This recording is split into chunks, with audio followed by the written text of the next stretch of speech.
گزشتہ 12 سالوں سے سندھ میں برسر اقتدار جماعت پاکستان پیپلز پارٹی پر تنقید ہوتی ہے کہ وہ تسلسل کے ساتھ ایک صوبے میں حکومت کرنے کے باوجود صوبے کے حالات کو درست نہیں کر پائی ہے۔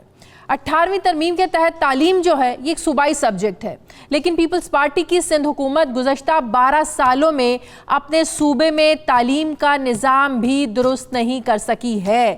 ذرائع سے ملنے والی اطلاعات کے مطابق 90 کروڑ روپے کی مبینہ کرپشن میں ملوث چیئرمین میٹرک بورڈ ڈاکٹر سعید الدین کو مزید 3 سالوں کے لیے انٹر بورڈ کا چیئرمین مقرر کرنے کی تیاریاں مکمل کر لی گئی ہیں، اور اس حوالے سے وزیر اعلیٰ سندھ سید مراد علی شاہ نے منظوری بھی دے دی ہے۔ ذرائع کا یہ دعویٰ ہے کہ کراچی کے تینوں تعلیمی بورڈز میں ریٹائرڈ افسران تعینات کیے جا رہے ہیں، جبکہ ریٹائرڈ افسران کی تعیناتی کرمنل پٹیشن 89/2013 میں 2013 میں سپریم کورٹ کے فیصلے کی خلاف ورزی ہے، سراسر خلاف ورزی ہے۔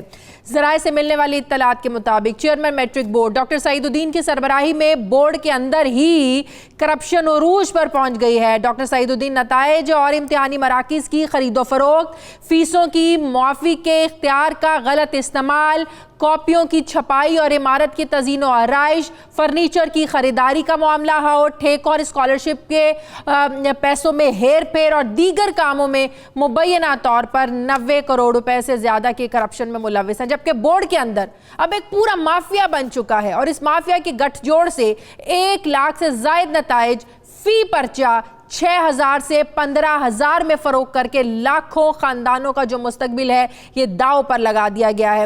اس حوالے سے ذرا یہ بھی دعویٰ کرتے ہیں کہ فیلڈ میں ایجنٹوں سے براہ راست چیئرمین بورڈ سعید الدین کا پی او فرنٹ مین ضیاء الحق جو ہے یہ سارے معاملات کو ڈیل کرتا ہے، جبکہ I T incharge Adeel Parvez computer section سے براہ راست نتائج کو بدل دیتا ہے۔ عدیل پرویز چیئرمین بورڈ کا قریبی عزیز بھی ہے، اور عدیل پرویز کو بھی اہلیت پر پورا نہ اترنے کے باوجود انچارج آئی ٹی تعینات کیا گیا۔ اس طرح سالانہ لاکھوں امیدواروں سے فیس معافی کے نام پر کروڑوں روپے کی کرپشن کی جا رہی ہے۔ ذرائع یہ دعویٰ بھی کرتے ہیں کہ 2 سال پہلے 28,000 فارم براہ راست سیکشن میں جمع کرا کے اصل فیس کو ہڑپ کر لیا گیا، اور ہر سال ہزاروں اسکولوں کے امتحانی مراکز فروخت ہو رہے ہیں۔ فی اسکول 20,000 روپے یا فی امیدوار 1,000 روپے ریٹ مقرر ہے، جبکہ اسی طرح ایک پرچہ پاس کروانے کا جو ریٹ ہے یہ 15,000 روپے مقرر ہے۔ اگر آپ 15,000 روپے دے سکتے ہیں اور آپ کسی پرچے میں فیل ہیں تو آپ کے لیے کوئی مسئلہ نہیں، آپ پاس ہو سکتے ہیں۔ اور اس طرح کوئی بھی 10 پرچوں کا 1,50,000 دے کر A1 گریڈ کے ساتھ میٹرک کی سند کو وصول کر سکتا ہے۔ کیا بات ہے۔ ذرائع کا یہ بھی دعویٰ ہے کہ بورڈ کے سابق ناظم امتحانات خالد احسان چیئرمین بورڈ کے ان مکروہ دھندوں میں رکاوٹ ڈال رہا تھا جس کی وجہ سے چیئرمین بورڈ نے گزشتہ سال ایک شخص کو 25 لاکھ روپے دے کر اسے عہدے سے ہٹوا کر بورڈ کے نااہل ترین اور کرپٹ ترین جونیئر آفیسر عبدالرزاق کو ناظم امتحان جو تھا وہ بنوا دیا تھا۔ قانونی لحاظ سے بورڈ 1 سال تک بچوں کے پرچے ضائع نہیں کر سکتا، لیکن کراچی کے چیئرمین بورڈ 1 سال سے پہلے ہی بچوں کے پرچے کباڑیوں کو بیچ دیتے ہیں، مگر نتائج میں تبدیلیوں کا تمام ریکارڈ آئی ٹی سیکشن میں موجود رہتا ہے، جس کا اگر فرانزک آڈٹ کروایا جائے تو فرانزک آڈٹ کروانے سے دودھ کا دودھ اور پانی کا پانی ہو جائے گا۔ اس سارے معاملے پر میں بات کروں گی۔ مجھے جوائن کیا ہے کراچی سے وزیر تعلیم سندھ ہیں سعید غنی صاحب ہیں، اور کراچی سے ہمارے نمائندے محمد قاسم ہیں۔ آپ دونوں کو السلام علیکم، بہت بہت شکریہ سعید غنی صاحب، آپ نے وقت دیا۔ مجھے پتا آج آپ بیزی تھے، لیکن تھینک یو ویری مچ، آپ نے مصروفیت سے ٹائم نکال کر دیا۔ سب سے پہلے میں ذرا قاسم سے تھوڑی سی مزید ڈیٹیل لے لوں۔ سعید غنی صاحب، قاسم ہو کیا رہا ہے کراچی بورڈ میں تعلیم کے امتحان پر، جس کی مدت بھی پوری ہو گئی ہے، سپریم کورٹ کا آرڈر بھی ہے کہ ایک ریٹائرڈ سرکاری جو افسر ہے اس کو دوبارہ کسی سرکاری عہدے پر نہیں لگایا جا سکتا، اس کے باوجود منظوریاں دی جا رہی ہیں، وزیر اعلیٰ سندھ نے بھی منظوری دے دی ہے، یہ ہو کیا رہا ہے وہاں پر؟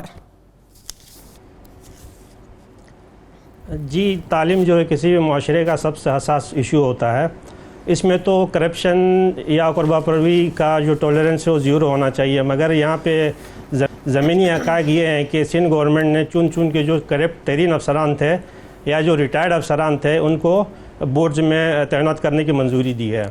گزشتہ دنوں ایک سمری گئی ہوئی تھی وزیر اعلیٰ سندھ کے پاس، جس میں سے ہر بورڈ کے لیے 3 امیدوار شارٹ لسٹ کر کے بھیجے گئے تھے۔ ان میں سکھر بورڈ شامل ہے، ان میں لڑکانہ بورڈ شامل ہے، اس میں Sindh board of technical education Karachi شامل ہے، board of secondary education Karachi شامل ہے، جس میں board of intermediate education Karachi شامل ہے.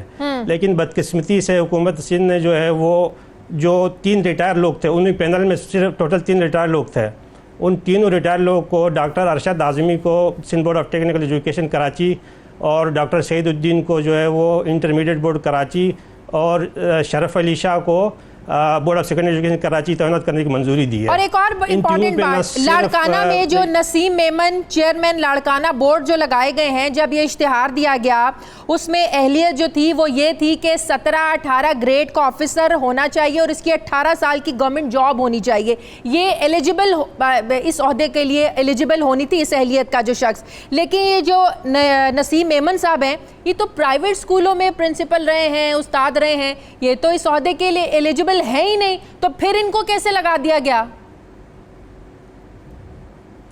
جی یہ تو اقربا پروری کی جو ہے نا بہترین مثال ہے. ان کی تمام تر جو ملازمت ہے وہ پرائیویٹ اسکولوں میں اور کالجوں میں رہے ہیں وہ. اور حکومت سندھ نے خود اشتہار میں یہ چیز مینشن کی تھی کہ جو چیئرمین لگیں گے ان کو 17 اور 18 گریڈ میں گورنمنٹ کے جاب میں 18 سال ایکسپیرینس ہونا چاہیے. اس میں 12 سال 17 گریڈ میں اور 6 سال جو ہے وہ 18 گریڈ میں.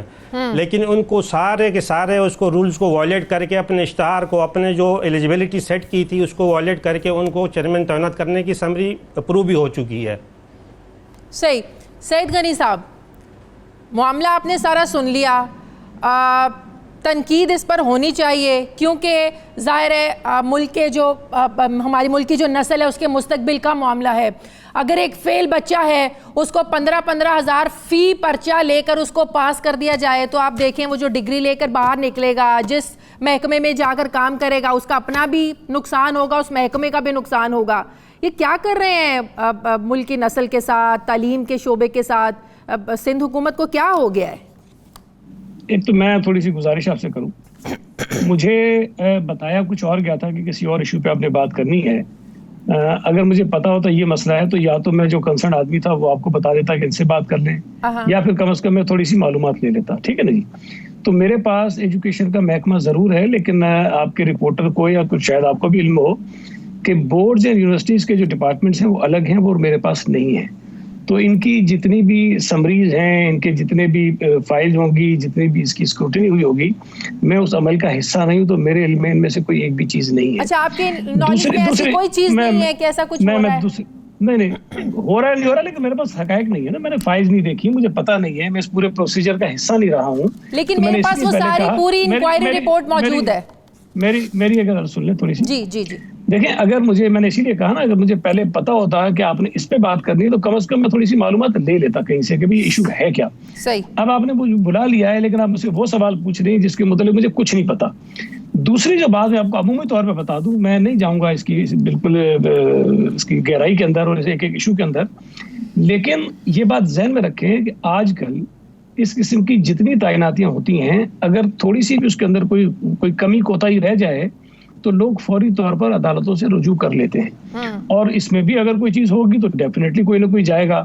تو آج کل کے حالات میں نہ بیوروکریسی کوئی ایسی چیز کرتی ہے، نہ ہی گورنمنٹ کوئی ایسی چیز کرتی ہے بالکل وہ آؤٹ آف جا کر. ایک چیز تو آبویس ہے نا، ایک چیز آبویس ہے کہ سپریم کورٹ کا ایک آرڈر ہے کہ ایک سرکاری ریٹائرڈ ملازم کو کسی دوبارہ نہیں لگے گا، تو پھر اگر اس کے باوجود ہو رہا ہے تو اس پہ تو پتہ ہونا چاہیے. نہیں شاید آپ کو نہیں پتا نا. پھر دیکھیں، سپریم کورٹ نے کوئی ایسا نہیں کہہ دیا کہ آپ نے کسی صورت میں نہیں لگانا.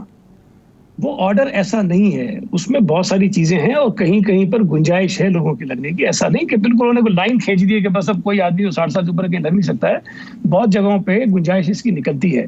تو میں صرف یہ عرض کر رہا ہوں کہ ہمارے ان تمام محکموں میں مختلف لابیز کام کرتی ہیں. ایک لابی کا اگر کوئی آدمی نہیں آتا تو دوسرا ان کے پیچھے وہ کرتا ہے جو آپ مجھے بتا رہی ہیں کہ 90 کروڑ کی. بھائی اگر کرپشن کے ثبوت ہیں، واقعی اس کے اوپر ثابت ہو گئی ہے، تو مہربانی کر کے وہ چیزیں ہمیں بھیج دیجیے تاکہ ہم اس کو عدالت میں بھیج دیں، اس کو سزا دلوا دیں، اس کو نوٹس ہٹا دیں. کسی بھی ڈپارٹمنٹ کے متعلق اگر کسی شخص کے پاس شواہد ہیں، کسی آفیسر کے خلاف کرپشن کے ثبوت ہیں، تو انہیں حکومت کو دینے چاہیے. دیکھیے، میں اگر تعلیم کا وزیر ہوں تو میرے پاس کوئی جنات تو نہیں ہے کہ مجھے وہ تعلیم کے محکمے میں کام کرنے والے 1,35,000 اساتذہ اور پتہ نہیں ہزاروں اور جو ایڈمنسٹریشن کے اسٹاف ہے اس کے ایک ایک شخص کی میرے پاس رپورٹ آ رہی ہوگی کون نیچے کیا کر رہا ہے. میرے پاس تو کوئی ایسا میکینزم نہیں ہے کہ میں بیٹھ کے کرپشن کو اگر ایک سیکنڈ کے لیے سائڈ پہ رکھ دیں سعید غنی صاحب, ٹھیک ہے, کرپشن کو ایک سیکنڈ کے لیے ذرا سائڈ پہ رکھ دیں. یہ جو بھی میں نے قاسم اپنے رپورٹر سے سوال کیا تھا کہ جو لاڑکانہ میں نسیم ایمن صاحب کو چیئرمین لاڑکانہ بورڈ لگایا, اشتہار میں اہلیت اور بتائی ہے کہ اہلیت ہونی چاہیے 17-18 گریڈ کا افسر, 8 سال کی 18 سال کی گورنمنٹ جاب ہونی چاہیے, لیکن ان کی جو اپنی ان کا ایکسپیرینس ہے, یہ پرائیویٹ اسکولوں میں پرنسپل رہے ہیں. تو بات یہ ہے کہ اگر اہلیت کی بنیاد پر ہی عہدوں پر تعیناتیاں نہیں ہوں گی تو ریزلٹس پھر ایسے ہی آئیں گے. کرپشن کو ایک سائڈ پہ رکھ دیں آپ. دیکھیں میں پھر عرض کر رہا ہوں آپ سے, نہیں میں پھر آپ سے عرض کر رہا ہوں, میں نے نا وہ اشتہار نام پتا تھا کہ میں کون لگا ہے, ٹھیک ہے, لیکن میں پھر آپ سے کہہ رہا ہوں کہ یہ بات آؤٹ آف کویشچن ہے کہ ہم کسی بغیر جواز کے اور بالکل ساری چیزوں کو ایک طرف رکھ کے کسی ایک شخص کو تعینات کر دیں. کہیں نہ کہیں اس کا راستہ ضرور ہوگا, گنجائش ہوگی تو وہ ہوا ہوگا, ورنہ وہ نہیں ہو سکتا. اور اگر وہ غلط ہو گیا ہے جو آپ کہہ رہی ہیں اس کے مطابق, تو یہ میں آپ کو بتا دوں کہ جس دن اس کو لگنا ہے اس کے اگلے دن کوئی نہ کوئی کورٹ میں چلا جائے گا. اور اگر کوئی خامی رہ گئی ہے, کوتاہی رہ گئی ہے, ہم نے پروسیجرز کو اڈاپٹ نہیں کیا, فالو نہیں کیا, تو اس کو فارغ کر دے گی عدالت. بالکل صحیح. Thank you very much. وزیر تعلیم سعید غنی صاحب میرے ساتھ ہیں, نمائندے محمد قاسم میرے ساتھ ہیں. آپ دونوں کا بہت شکریہ.